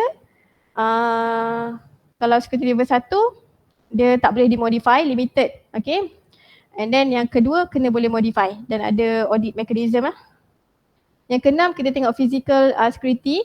Physical security ni maknanya kalau dekat level 1 you bagi chip tak payah tutup pun tak apa. Okay. Tapi kalau level 4 kita akan tengoklah tamper detection. Macam mana you lekat stiker kan, kata Sirim kata stiker ni dah terbuka maknanya dah void warranty lah apa kan. So lebih kurang macam tu untuk ni, tapi yang ni bahagian dalam lah. Dekat security level 7 kita tengok dia punya attack, testing, mitigation attack. And then kita tengok dia punya macam mana dia simpan security parameter. Dia punya key, random bit generator dia pakai apa, SSP generation dia pakai apa, dekat sini dekat nombor 8. Nombor 9 kita akan tengok dia punya test algorithm. Okay, and then kita akan tengok dia punya life cycle, macam mana dia develop, FSM, macam mana dia pergi dekat kalau dia gagal apa jadi, data tu selamat ke tak. So kat sini lah. And then ada mitigation of other attack ni bergantung pada developer. Kalau dia kata dia dah try attack untuk ni, so kita akan baca dan kita akan tengoklah cukup tak. Okay. Ni cara-cara kita validate. Okay, seterusnya kita ada produk kriptografi terpercaya negara. So apa dia produk kriptografi terpercaya negara? Produk kriptografi terpercaya negara ni adalah salah satu daripada dasar kriptografi negara punya inisiatif yang mana kita nak bangunkan produk untuk kegunaan CNI sektor tadi. So PKTN kriteria ni di-develop untuk pastikan produk tu selamat dan sesuai untuk digunakan oleh CNI. Siapa yang bangunkan PKTN ni tadi, dia di-evaluate oleh satu working committee yang dinamakan Pembangunan dan Pelaksanaan Skim Penilaian dan Persijilan Produk Kriptografi Terpercaya Negara. Panjang. Okay. So dia adalah orang-orang dalam ni daripada Mampus, CJSO, daripada beberapa lagi lah. And then community ni yang akan decide security product tadi sesuai untuk mana. Okay, so inilah saya kata tadi dia bergantung kepada 5 classification: public, restricted, confidential, secret dengan top secret. Okay, inilah tadi kata you nak pakai ES kan. ES tak ada, ES apa yang boleh pakai untuk top secret. So kita define kat sini. ES 256 untuk secret. Contoh. ES 128 tak boleh untuk secret. Itulah kat sini. So ini antara PKTN punya kriteria yang mana dia punya mandatory requirement dia kena telah di-validate oleh MyCV, MyCC. Lepas tu kita akan tengok dia punya data protection, authentication dengan verification. And then yang kedua, cryptographic punya requirement, kita akan tengok dia punya key security strength dia, key generation dia macam mana, master key dia punya panjang berapa, dan kita akan buat vulnerability assessment dekat sini. And then yang ketiga, merit criteria, kita akan tengoklah kalau dia post quantum cryptography dia tinggi sikit lah markah. And then dia boleh decide lah dia dekat classification yang mana based on ni. So okay, itu Malaysia punya kriptografi. Okay.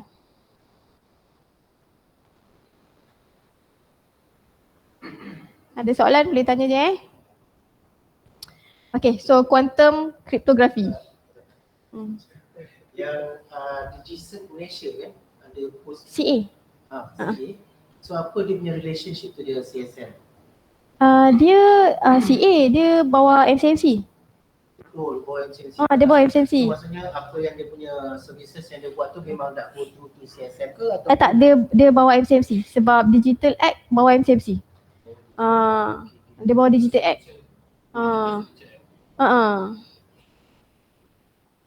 Digital so far sekarang kita baru buka tau PKTN ni. So far kita dah evaluate beberapa produk tapi tak ada produk yang berjaya ke level 5 lagi. Faham? Sebabnya ATM SCS tu. Itu kena tanya lain lah. Okay. Tapi tak ada lagi lah. SCS tu lah dia adalah problem dia. So kita ada explain dah pun, but then itulah dia nak buat tu juga. So macam mana? So apa, dia tak ada lagi lah yang ada PKTN. Kita cuba juga. Ada satu company, dia produce sijil. Dia kata dah dapat pengiktirafan PKTN. Tak ada. Tak ada kan? Tak ada. SCS tu pun macam tak tahulah. Nantilah. Macam lebih. Itulah. Okay. So kita memang tengah dalam proses menggalakkan produk-produk untuk dihantar untuk PKTN. Okay. Kita aim macam lagi 5 years macam tu kita dah ada lah. Maknanya you nak pakai untuk data encryption, data at rest, you nak pakai apa. Kita dah ada lah. Kita haraplah time tu. Dan kita baru start je. Okay. So saya teruskanlah dengan quantum cryptography. Jadi ramai tanya pasal quantum cryptography ni. Okay. Okay, FYI korang punya final year project nanti boleh lah. Okay. So quantum computer ni apa dia? So quantum computer ni merupakan teknologi yang paling penting di dunia pada masa kini. So dia bukan lagi cakap-cakap je. Okay. Bukannya macam quantum computer, tak ada cakap-cakap, dia dah ada. Quantum computer ni dah ada. Okay. Teknologi ni, okay. Ni kena faham betul-betul lah. Teknologi ni dia berupaya untuk mengurangkan masa pengiraan daripada tahun ke jam dan seterusnya ke minit. Okay. Macam dulu you ingat tak you main komputer, kalau dululah kalau ada lagi experience tu cocok pakai kabel tu nak kena tunggu nak kena connection. Saya tak tahu lah kalau yang muda-muda ni ada experience tu kan. Dulu saya tunggu. Saya dulu buka komputer siap boleh pergi buat air dulu, bakar roti dulu pak, baru dia terbuka window tu. Dan tu lah. But then sekarang tunggu 5 minit pun lambat lah komputer ni. Tu beza. So maknanya teknologi ni evolve. Okay. Dia semakin maju. Dan sekarang ada quantum computer yang mana dia dapat mengurangkan masa pengiraan dari tahun ke minit. Boleh bayang So dia menimbulkan ancaman yang serius terhadap keselamatan cyber tadi. So kalau tengok dekat dalam carta ni, dia tunjuk anggaran garis masa qubit. Qubit ni unit yang digunakan dalam quantum. So by 2000, lepas daripada 2028, RSA langsung tak boleh pakai untuk PKI. Okay. All RSA encryption boleh di-crack. Sebab sekarang ni dia ada satu attack.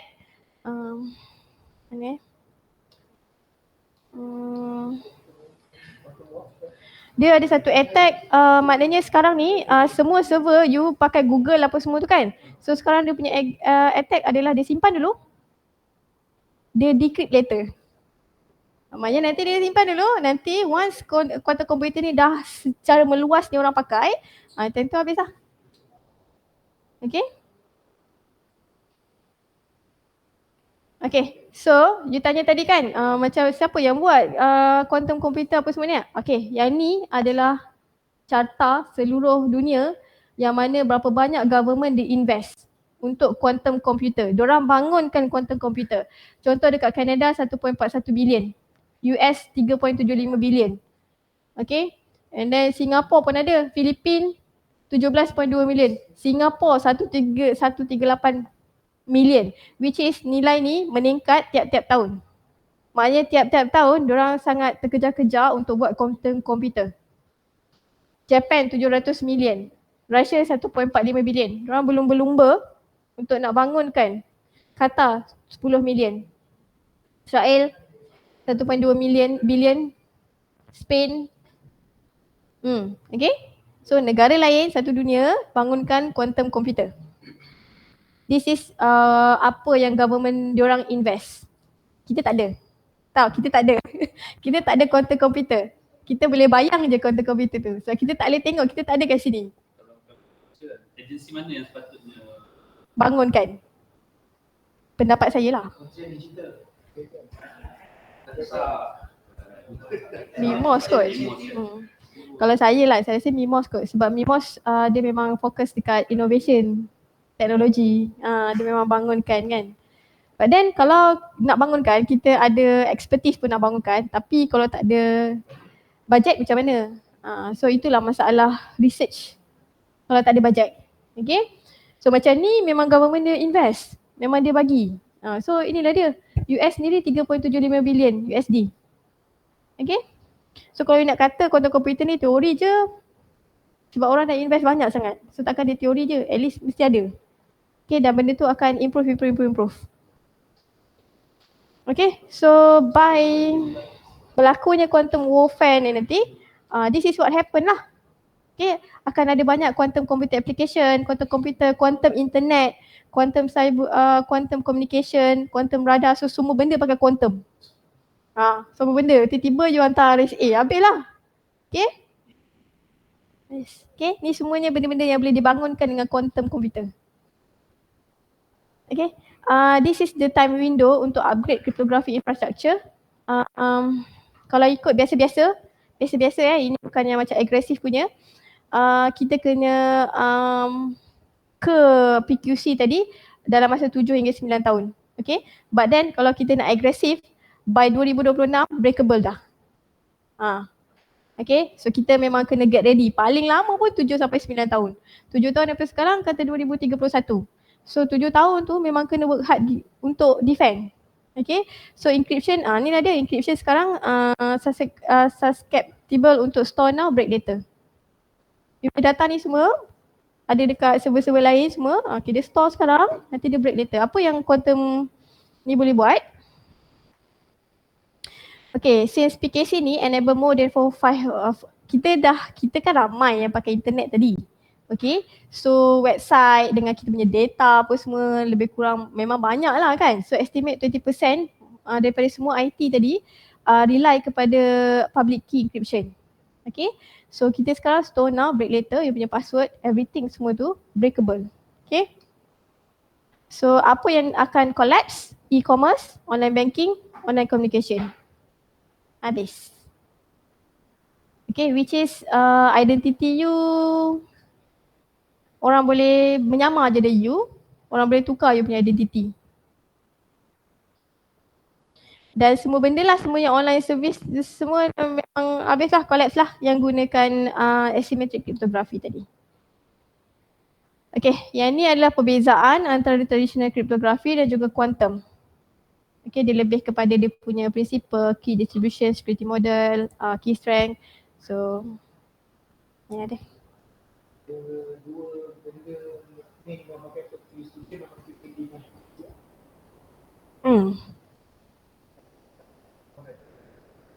Oh, post quantum cryptography. Dia sebab masalah dalam quantum cryptography, algo tau. QKD, macam saya cakap tadi, QKD ada problem. So PQC lah. QKD susah, you nak pergi photon macam ni, nak hantar kan susah. Fiber tak apalah dia pakai ni, but then fiber bukan quantum. So sekarang ni fokus dia dekat PQC je sebab QKD memang susah. Okay, so kita pun kena fokus dekat PQC, post quantum cryptography.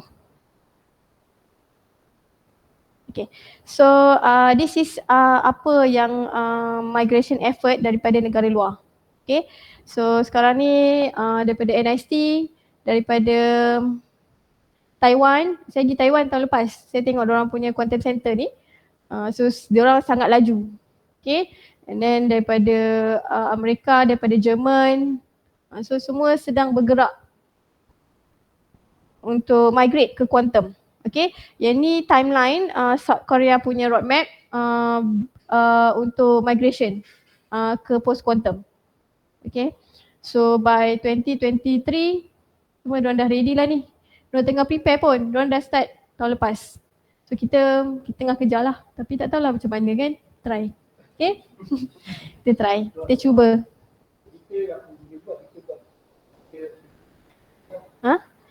Kita cuba untuk plan dia, kita cuba untuk buat satu migration, maknanya kita akan cari mana hardware bawah CNII tadi yang paling penting sekali untuk ditukarkan. So kita akan cuba untuk minta bajet untuk tukarkan pakai post quantum algo. Kita secure mana yang penting dululah. Okay. Terletak kat data saya tak penting, so tak apa, go yang mana penting untuk sistem. Contohlah, so kita memang tengah buat study pasal ni. So dalam tahun ni kita harap kita akan dapat keluarkan sektor mana yang kita nak tukar dulu. Okay, first phase, second phase, third phase dan phase seterusnya.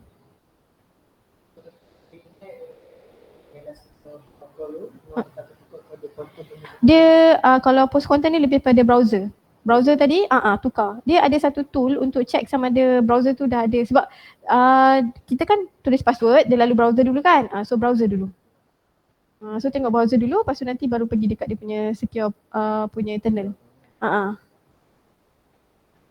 Dan insyaAllah by this year rasanya ada satu projek dekat CSM bawah Puan Sarah lah untuk bangunkan satu browser, tapi dia offline lah, browser yang pakai post quantum. Kita cubalah kalau misal kata satu hari nanti berperang, at least kita tak bergantung dengan Google. Tiba-tiba Google tutup semua kan, so macam mana? Dia tak bagi Malaysian masuk kan? So kita ada browser sendiri, kita cubalah untuk defend. Okay. So ini transition plan dekat US. Okay, so macam mana dia start, dia engage dengan standard organisation and then dia tengok dia punya inventory and then dia identify standard yang berkaitan and then dia tengok public key mana, dia prioritisekan sistem. So inilah lebih kurang lah macam apa yang kita cuba buat. Kita dah cubalah study benda-benda ni, kita sesuaikan dengan keadaan dekat Malaysia. Okay, so ini US punya plan. Okay, so ada soalan tak? Nak habis dah ni.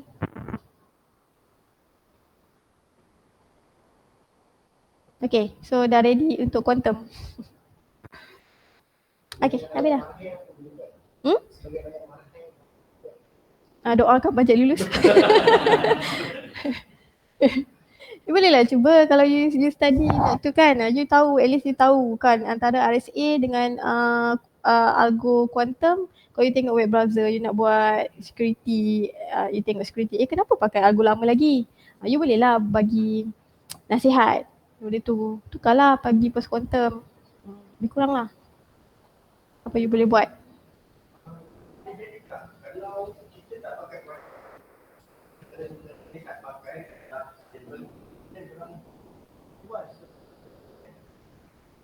Apa-apa produk yang hendak dijual oleh negara luar dekat kita untuk kita guna nanti, semua kita akan evaluate. Kita dah tak nak main pakai je sekarang ni. Kita tengah cuba, sebab tu kita bangunkan PKTN. Okay, so kena aware lah lepas ni kalau misal kata kerja kat mana-mana ke apa ke, kalau ada produk datang, make sure dia di-evaluate dulu. At least kita, daripada kita percaya orang luar, kita percaya orang kita dulu. Okay.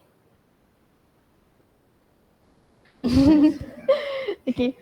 Nak tanya kalau macam dalam in the near future lah kan, kalau macam kita dah mula untuk implement quantum cryptography sendiri, dia macam akan ada macam satu awareness activity yang macam implement juga. Lah, saya lupa. Okay, saya baik ingatkan pasal awareness. InsyaAllah by Februari nanti kita buat satu awareness session. Nanti saya jemput insyaAllah. Boleh online, boleh datang. Kalau nak datang, itulah dia terhad lah, cuma dia kena daftar cepat lah. Tak jadi moderator.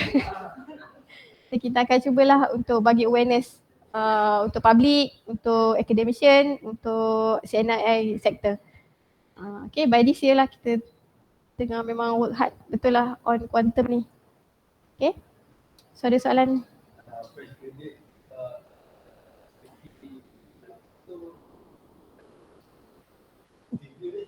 Macam mana? Macam mana interview? Nak kerja ke apa? Okay. Macam saya cakap, dekat dalam crypto department ni kita ada dua jalan tau, Satu tu you jadi macam programmer. Tapi you kena terror lah hardware, you kena terror lah nak buat programming macam DLL, nak masukkan dekat dalam. You kena tahulah, tu satu, you kena tahu network, you kena tahu, tu memang itulah, tu programming punya side lah. Dan lagi satu, you kena terror matematik lah. Sebab untuk nak masuk ni, first kali ada IQ test. Okay, so you kena, dia punya tips, IQ test tu buatlah banyak-banyak. Make sure lulus. So dari situ nanti dengan programming. Tapi programming tak apa, at least you tahu sikit in out ke apa ke dah cukup dah. Sebab kita akan training. Kalau experience saya lah, pun ambil batch baru. Tapi masa terdekat ni, tengah cuba cari pun bajet memang nak ambil batch baru. Okay.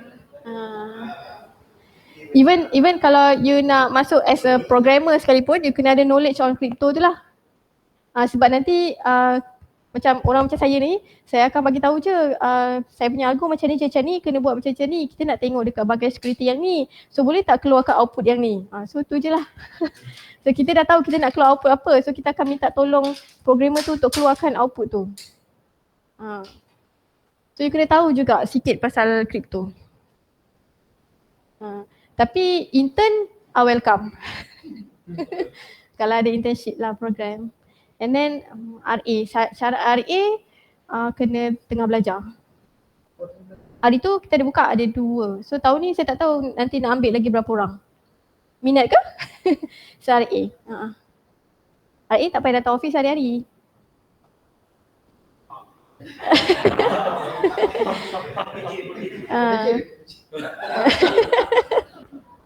Belum ada lagi. Ada RA je. RA intern. Gaji RA tutup lah kejap. Gaji RA sekarang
Dia dah buka tapi kena sabar sikit lah.